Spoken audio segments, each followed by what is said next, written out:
Hi friends, ఎలా ఉన్నారు? Welcome back to Dhanadhan family.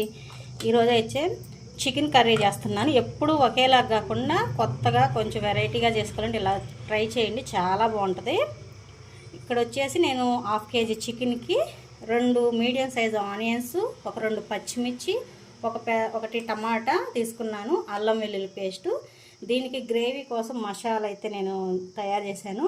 2 స్పూన్లు ధనియాలు, 1 అంగుళం దాల్చిన చెక్క, 4 లవంగాలు, ఒక 2 స్పూన్లు గసగసాలు, ఒక 2 అంగుళాలు ఎండు కొబ్బరి వేసుకొని, ఒక 4 పచ్చిమిర్చి కూడా వేసుకొని ఇలాగ మెత్తగా పేస్ట్లా చేసుకోవాలి. ఇదేనండి గ్రేవీకి. మనకి ఈ గ్రేవీ వేస్తే చాలా బాగుంటుంది.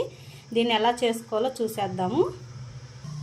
ఇప్పుడైతే స్టవ్ వెలిచి బాండీ పెట్టుకొని మనకి కర్రీకి సరిపోనైతే ఆయిల్ వేస్తున్నాను. ఒక 4 స్పూన్లు అయితే ఆయిల్ వేసుకున్నాను. ఇప్పుడు ఒక 1/2 స్పూను జీలకర్ర వేసుకుంటున్నాను. నాన్ వెజ్ కర్రీస్ ఉన్నప్పుడు జీలకర్ర వేసుకొని టేస్ట్ చాలా బాగుంటుంది. ఇప్పుడు ఆనియన్స్ వేసుకుంటున్నాను.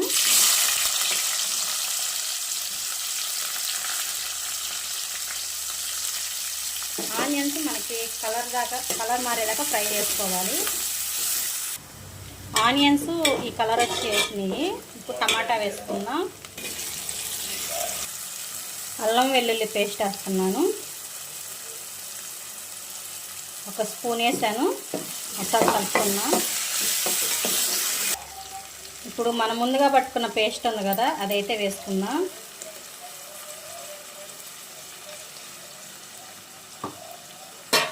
వేసుకొని అన్నీ పచ్చి వేసాం కాబట్టి మనకి పచ్చి వాసన పోయేదాకా బాగా మనం ఫ్రై చేసుకుందాము. ఈ మసాలా అంతా మాడుకోకుండా బాగా ఫ్రై చేసుకుందాం. ఇదిగోండి ఫ్రెండ్స్, మనకి ఈ మసాలా అంతా వేగింది, ఆయిల్ అంతా పైకి వచ్చింది కదా. ఇప్పుడు మనం ఉప్పు కారం అన్నీ వేసుకుందాము. పసుపు వేస్తున్నాను, ఉప్పు వేసుకుంటున్నాను, కారం వేసుకుంటున్నాను. ఆల్రెడీ మనం మసాలా పేస్ట్లో పచ్చిమిర్చి వేసున్నాం కాబట్టి చూసేసుకోవాలి. 1 స్పూన్నర కారం వేసాను. ఇప్పుడు ఇదంతా కలుపుకుందాం.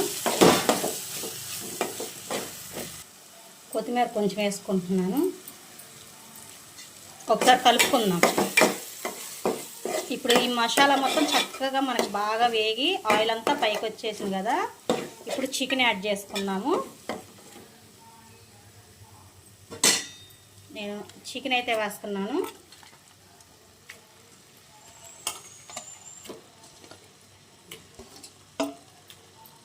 దీన్ని కూడా ఒకసారి కలుపుకుందాం. చికెన్ వేసిన తర్వాత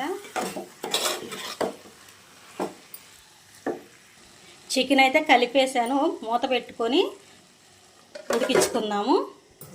ఒకసారి చూద్దాము, ఒకసారి కలుపుకుందాము.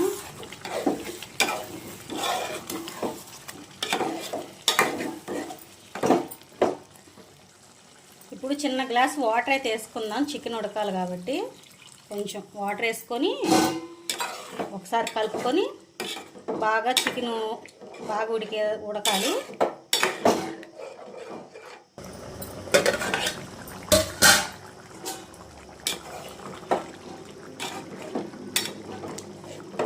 ఈ గ్రేవీ చిక్కబడేదాకా ఉడికించుకుందాము.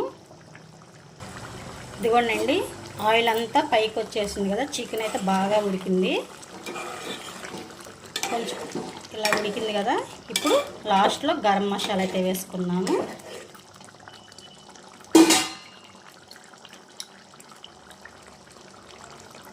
గరం మసాలా అయితే వేసుకున్నాను.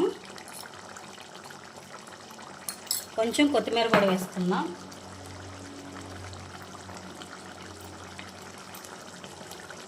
ఒకసారి కలుపుకుందాము.